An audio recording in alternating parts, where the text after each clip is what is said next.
Hey everybody, welcome back to the channel. My name is Ryan. Thank you so much for being here. I'm excited for this one because what I'm going to be doing tonight is, well, it's tonight for me, may not be a night for you, neither here nor there. I'm going to be doing a blind tasting.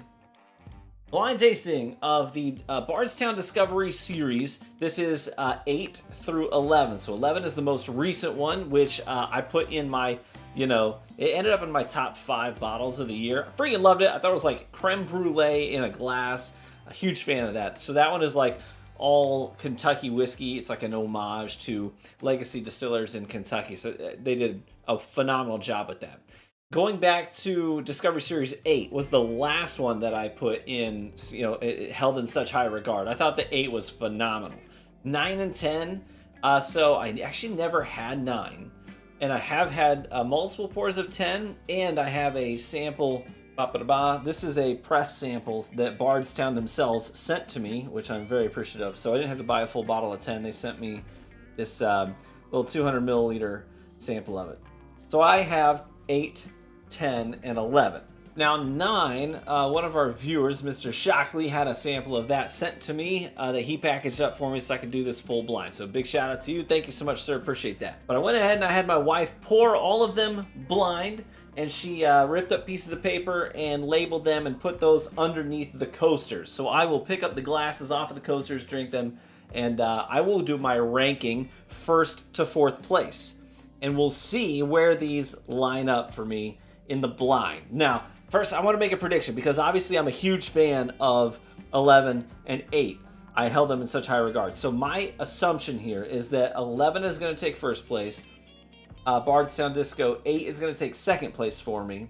And then 3 and 4 is probably toss-up because I haven't had 9, but I heard that 9 was less than preferable to like 8 and 11. So I'm going to assume that it's going to take last place and that Disco 10 is going to take 3rd place, right? So I think predicting my ranking is going to be 11 up top, followed by 8, followed by 10, followed by 9. We'll see how it shakes out. It's really interesting. It's always interesting when you remove the bias of knowing what's in the glass, because a good experience can make you think that it's better than it actually is when you remove your biases. So it's always fun to do blinds. So let's see which Disco series takes the cake. I got my notepad here. I'll take notes from each sample as I rank them. Starting with glass number 1. Okay. Now these Disco series bottles usually run about $140. They're not particularly cheap. So the fact that I'm sipping from 4 $140 bottles tonight, I feel pretty blessed. Nose on this is sweet. Stewed corn, plenty of vanilla, and a subtle oak there. Maybe just a smidge of some like cinnamon spice in there, allspice. Leaving a pretty viscous coating on the rim of the glass there. See all that? Thick, juicy runs coming down the glass. Love that. Let's try it. Yeah, that packs some heat. I haven't had any whiskey today though, so first sip of the day for me. Might need to soften up the palate a little bit, but I do think the proof point on this one's pretty high. So all of these range between like the 112 and the 118 proof range, so they're all pretty hot. Yeah, sweet and spicy on the palate, tons of oak on the finish though, like a ton of it. Almost like a sweet Kansas City barbecue on that palate, or on the tail end of that finish too, which is interesting. Kind of charcoaly, not in a bad way. All right, not bad. We'll circle back to this one though. I always come back to the first glass because I feel like the first time you try something, especially if it's the first whiskey of the day, it tends to, some of the nuances lost on you until you kind of warm your palate up, let it get acclimated. So we'll come back to this one. On to glass number 2.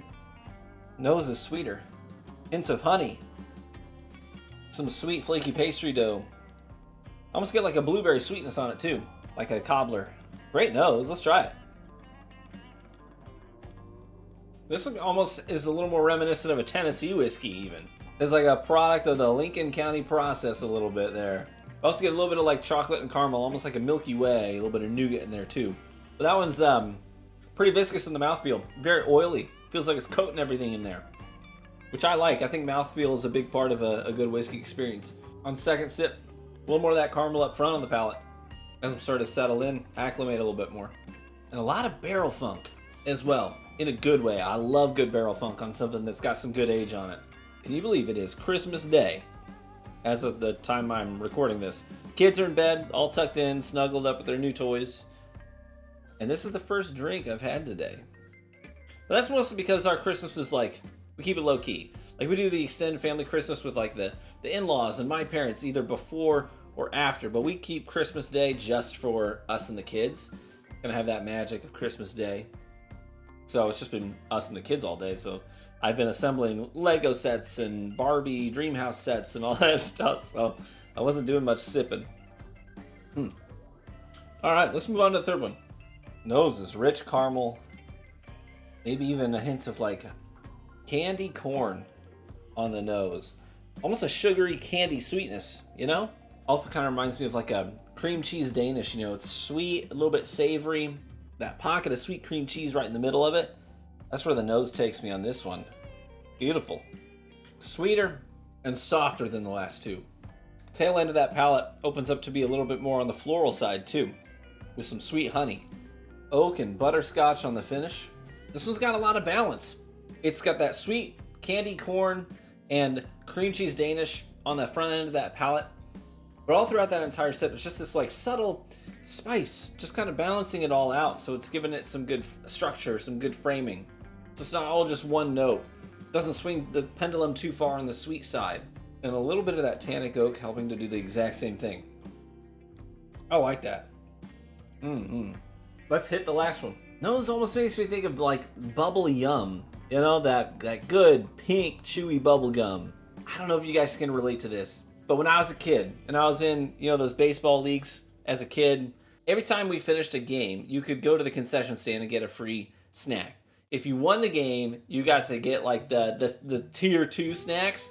If you lost the game, you get like the tier 1 snacks. So if we won the game, up at the tier 2 snack level was the Big League Chew. Remember that? Big League Chew is like strips, shreds of bubble gum, pink bubble gum inside like a foil, paper on the outside, foil on the inside package. And I remember this as a kid. You after a win, and you rip that seal off the top, you open up the bag of Big League Chew, and the smell of all those powdery, sugary strips of pink bubble gum inside that bag come up. That's this on the nose. It's kind of great. A little bit of maple syrup in there too. Yeah. A little bit of like a burnt caramelized sugar note too. Let's taste it.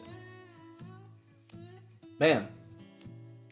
Sweet caramel, a little bit of peanut on the front end of that palate. I think a honey roasted nuts. Some charred oak, heavy char on the tail end of that palate, leading into the finish, which is a whole lot of oak and this subtle vanilla note that just kind of trails along with that oak. Yeah, fairly well balanced sip. I'm going to revisit glass 1 now that I'm kind of acclimated here. First time through I said sweet and spicy, a little hot on the palate, notes of Kansas City barbecue on the tail end. Yeah, I think that's actually fairly accurate. My second time around on glass 2 there was a lot better than I remember it. Okay, so I think I've come to my conclusion in terms of preference. I'm always nervous because sometimes when you do blinds, you pick things so differently than you would if you were just to look at them and be like, oh, I know what that is, I know what that is, here's how I rank them. But now having removed all bias, at least tonight, how I was sipping them tonight, and again, blinds can change day to day, but I think this is my ranking. I'm going to land on my 4th place is going to be glass 1, so A, the very first thing we tasted tonight. That takes last place. 3rd place is going to go to glass number 4, the last one I tasted. 2nd place is going to go to glass 2. 1st place is going to go to glass 3. So let's start with last place, glass number 1. Let's see what it was. Last place is... Really? I gave Disco 8 last place. I am historically a big fan of Disco 8. So that's surprising. None of these sips were bad. Let me just come out of the gate and say that. So even though this took last place, I didn't dislike that sip tonight. I just liked all the other ones. Or tonight. Disco 8. Last place. Interesting. My 2nd place was glass 4. Let's see what that one was. That is Disco 9. Disco 9 takes 3rd place. Okay. Down to 10 and 11. Now 11 I told you I think was going to take my 1st place. We'll find out if that's true. So my second place was Glass 2. Let's see. My second place is Disco 10. Yep.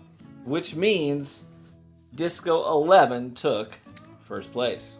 That's actually kind of funny because that means that they rank from best to worst of the four, 11, 10, 9, 8. It's like in sequence, so they got better. At least for my blind tonight, went from worst to best, 8, 9, 10, 11. That's kind of funny. Just to verify. Yeah. 11. Boom. There it is. All of this goes to, I guess, solidify my position that Disco 11 is worthy of being in my top bottles for 2023. What an incredible pour. It's funny, I kind of had my doubts in there for a second because when I was tasting Glass 2, which took second place, I had some notes at one point during a sip that took me to Wild Turkey. There happens to be Wild Turkey juice in this one, Disco 11. So I was a little worried there, but I had to be honest about my ranking. I'm glad it shook down the way that it did. So this is the one that I said I got cream cheese Danish, candy corn, tannic oak, and spice to balance it all out. All right, so there you have it. Bardstown Disco 11. If you get the chance to pick up a bottle of this, I highly recommend that you do so because it is exceptional. Exceptional juice. And I know I do happen to be a bit of a Bardstown junkie. That's no secret. Hey, if you've had any of these, let me know what you thought of them and if I did them justice tonight as well. And maybe how some of your notes compare to mine. Cheers, my friends. Big shout out to my Patreon supporters. Really appreciate you all. Also, thank you just in general for all the support on the channel lately. We actually just today, as of the day that I'm recording this, Christmas Day, which was a nice Christmas present to me, we just got this channel fully partnered on YouTube, meaning now all of the ad revenue will actually come to me. So before today, all the ads that played on this channel, the money from those ads went to Big Daddy Google. A pleasure to line their pockets even more. But now it comes to me, and that's really cool. So thank you so much for the support that you've shown the channel so that we get fully partnered and actually start generating some revenue on this channel, which is kind of cool. So thank you very much. Cheers. May you live richly and get better with age and be warm and well fed, my friends. I hope the year ahead of you is even better than the year behind you. Catch you in the next one. Bye-bye.